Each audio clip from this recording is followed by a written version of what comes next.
Hi hello guys, welcome back to our Inchipuli channel. അപ്പോൾ ഞാൻ ഇന്ന് വന്നിരിക്കുന്നത് നമുക്ക് ബ്രേക്ക്ഫാസ്റ്റിന് വേണ്ടിയിട്ടോ അല്ലെങ്കിൽ നമുക്കൊരു ഡിന്നർ ആയിട്ടൊക്കെ വളരെ പെട്ടെന്ന് ഉണ്ടാക്കിയെടുക്കാൻ പറ്റുന്ന ഒരു റെസിപ്പി ആയിട്ടാണ്. ഇതിന് പ്രത്യേകിച്ച് സൈഡ് ഡിഷിൻ്റെ ഒന്നും ആവശ്യമില്ല. ഇറ്റ്സ് എ കൈൻഡ് ഓഫ് ഒരു നോർത്ത് ഇന്ത്യൻ ഫുഡാണ് ഞാൻ ഇന്ന് റെസിപ്പി ആയിട്ട് കൊണ്ടുവന്നിരിക്കുന്നത്.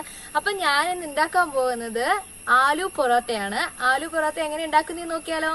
അതുപോലെ തന്നെ ഇന്നത്തെ എന്റെ ഈ വീഡിയോ നിങ്ങൾക്ക് ഇഷ്ടമായാൽ ലൈക്ക് ചെയ്യാനും അതുപോലെ എന്റെ ചാനൽ ആദ്യമായിട്ടാണ് കാണുന്നതെങ്കിൽ സബ്സ്ക്രൈബ് ചെയ്യാനും മറക്കരുത്. കൂടെയുള്ള കുട്ടി ബെല്ലൈക്കൺ കൂടി ക്ലിക്ക് ചെയ്താൽ ഞാൻ ഇനി ഇടുന്ന വീഡിയോസിന്റെ എല്ലാ നോട്ടിഫിക്കേഷനും നിങ്ങൾക്ക് ലഭിക്കുന്നതാണ്. അപ്പൊ നമുക്ക് നോക്കാം. Come on.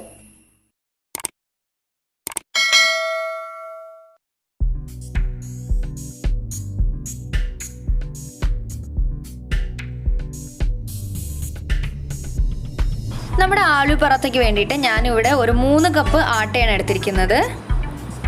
ഇതുപോലൊരു മെഷറിംഗ് കപ്പിലാണ് 3 കപ്പ് ആട്ടയാണ് എടുത്തിരിക്കുന്നത്. ഇനി ഇതിലേക്ക് ഞാൻ ആവശ്യത്തിന് ഉപ്പിട്ട് കൊടുക്കുന്നുണ്ട്. ഇനി നമുക്കിതിലേക്ക് കുറച്ച് വെള്ളം ഒഴിച്ചിട്ടൊന്ന് ചപ്പാത്തിക്ക് കുഴയ്ക്കുന്ന പോലെ തന്നെ കുഴച്ചെടുക്കാം. ഞാനിവിടെ ഇളം ചൂടുള്ള വെള്ളമാണ് എടുത്തിരിക്കുന്നത്.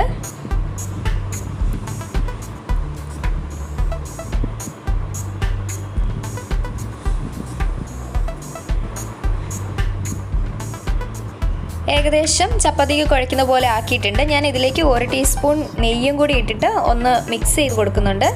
എന്നിട്ട് അത് നെയ്യ് നമ്മൾ ആഡ് ചെയ്ത് കഴിഞ്ഞാൽ കുറച്ച് മയം കിട്ടും. പിന്നെ അതുപോലെ തന്നെ ഞാൻ സൺഫ്ലവർ ഓയിൽ 2 കയ്യിലും തൂക്കിയിട്ട് അതും കൂടി ഇതിൻ്റെ മുകളിൽ വെച്ചിട്ട് ജസ്റ്റ് ഒന്ന് പരത്തിയെടുക്കുന്നുണ്ട്. ഇതുപോലെ ഞാനൊരു ബോൾ പോലെ ആക്കിയിട്ടുണ്ട്.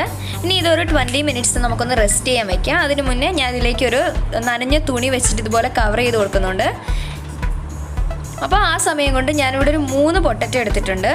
ഈ 3 പൊട്ടറ്റോ ഇതുപോലെ ഞാനൊന്ന് ക്രഷ് ചെയ്തെടുക്കുകയാണ്. ഇതൊരു 60 വർഷം പഴക്കമുള്ളൊരു ക്രഷ് ചെയ്യുന്ന സാധനമാണ്.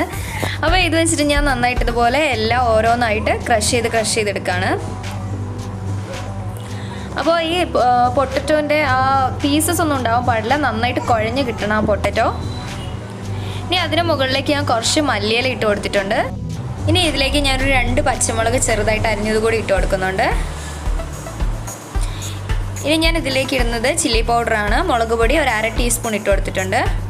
പിന്നീട് വേണ്ടത് ഗരം മസാലയാണ്. അതൊരു 1/4 ടീസ്പൂണിൻ്റെ അടുത്ത് ഞാൻ ഇട്ട് കൊടുത്തിട്ടുണ്ട്. പിന്നെ ആവശ്യത്തിന് ഉപ്പ് കൂടി ചേർക്കാം. നമുക്ക് ഉപ്പ് ചേർക്കുന്നത് നമ്മുടെ ആവശ്യത്തിനനുസരിച്ച് ചേർക്കാം. കാരണം ഞാൻ പൊട്ടറ്റോ വേവിക്കുന്ന സമയത്ത് അതിൽ ഉപ്പ് ആഡ് ചെയ്തിട്ടുണ്ടായിരുന്നില്ല. അതിനനുസരിച്ച് നമുക്ക് ഉപ്പ് ആഡ് ചെയ്ത് കൊടുക്കാം.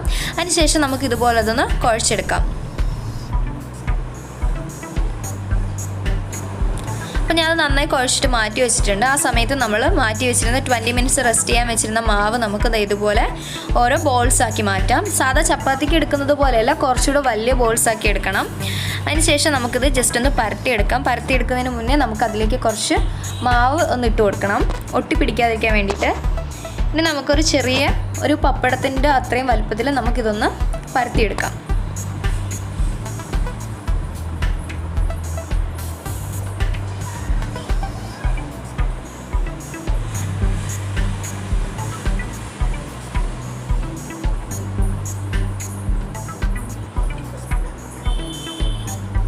അപ്പോൾ ഇത് മതിയാകും. ഇതുപോലെ നമ്മൾ പരത്തിയെടുത്തിട്ടുണ്ട്. ഇനി ഞാൻ അതിലേക്ക് നമ്മുടെ മസാല ഫില്ല് ചെയ്യാൻ പോവാണ്. അത്യാവശ്യം വലിയൊരു ഉരുള തന്നെ നമുക്ക് എടുക്കാം. ഇതുപോലെ മുകളിലേക്ക് വെച്ചിട്ട് നമുക്ക് എല്ലാ സൈഡും ഒന്ന് അടച്ചു വയ്ക്കാം.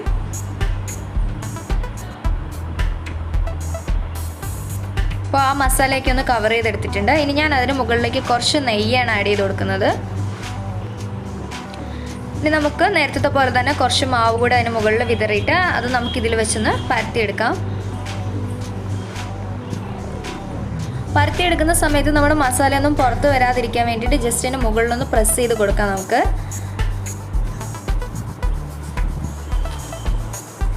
ഇനി ഞാൻ ഇതിന് മുകളിലേക്ക് കുറച്ച് നെയ്യും കൂടി ആഡ് ചെയ്ത് കൊടുക്കുന്നുണ്ട്. ഇനി നമുക്ക് പതുക്കെ ഇതുപോലെ ഒന്ന് പരത്തിയെടുക്കാം. നല്ല സ്പീഡിന് പരത്തിയെടുത്ത് ഇതിൻ്റെ മസാലയൊക്കെ പുറത്ത് വരും. അതുകൊണ്ട് കുറച്ച് പതുക്കെ എല്ലാ സൈഡും നമുക്കിതൊന്ന് പരത്തിയെടുക്കാം.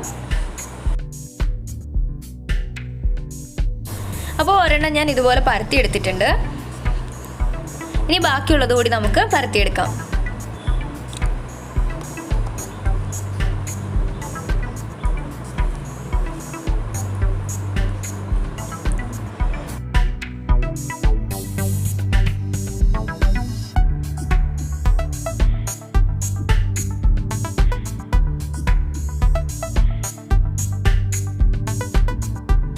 നമുക്ക് ഇതൊന്ന് ചുട്ടെടുക്കാം. അപ്പോൾ അതിന് വേണ്ടിയിട്ട് ഞാൻ ഈ ഒരു നോൺ സ്റ്റിക്കിൻ്റെ ഫ്രൈങ് പാനാണ് എടുത്തിരിക്കുന്നത്. അപ്പോൾ ഓരോന്നായിട്ട് നമുക്ക് അതിലേക്ക് ഇട്ട് കൊടുക്കാം. അതിനുശേഷം ഞാൻ അതിന് മുകളിലേക്ക് 1 ടീസ്പൂണിൻ്റെ അടുത്ത് സൺഫ്ലവർ ഓയിലൊന്ന് ഒഴിച്ചു കൊടുക്കുന്നുണ്ട്.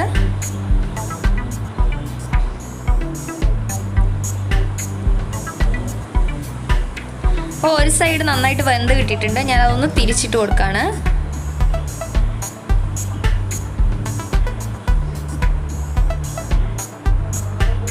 അതിന് മുകളിലേക്കും ഞാൻ സെയിം സൺഫ്ലവർ ഓയിൽ തന്നെ കുറച്ച് ഒഴിച്ചു കൊടുക്കുന്നുണ്ട്. അപ്പോൾ നമ്മുടെ ആലു പൊറോത്ത ഇവിടെ റെഡി ആയിട്ടുണ്ട്. ഇത് ഞാനൊരു പാത്രത്തിലേക്ക് മാറ്റാണ്. ഇതുപോലെ ബാക്കിയുള്ളത് നമുക്ക് ചുട്ടെടുക്കാം.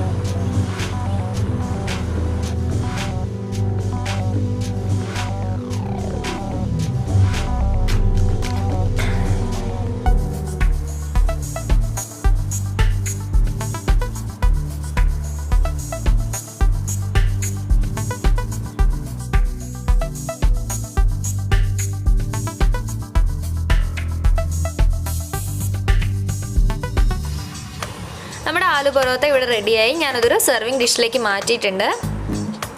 അപ്പോൾ ഇത് ഞാൻ ജസ്റ്റ് ഒന്ന് മുറിച്ച് നോക്കുകയാണ്. നമ്മുടെ മസാലയൊക്കെ അതിനുള്ളിൽ നന്നായിട്ട് പിടിച്ചിട്ടുണ്ട്. വളരെ ടേസ്റ്റി ആയിട്ടുള്ള റെസിപ്പി എല്ലാവരും വീട്ടിൽ ട്രൈ ചെയ്ത് നോക്കാൻ മറക്കരുത്. ഇനി പുതിയൊരു റെസിപ്പിയുമായി അടുത്ത വീഡിയോയിൽ കാണുന്നവരേക്കും ബൈ ബൈ.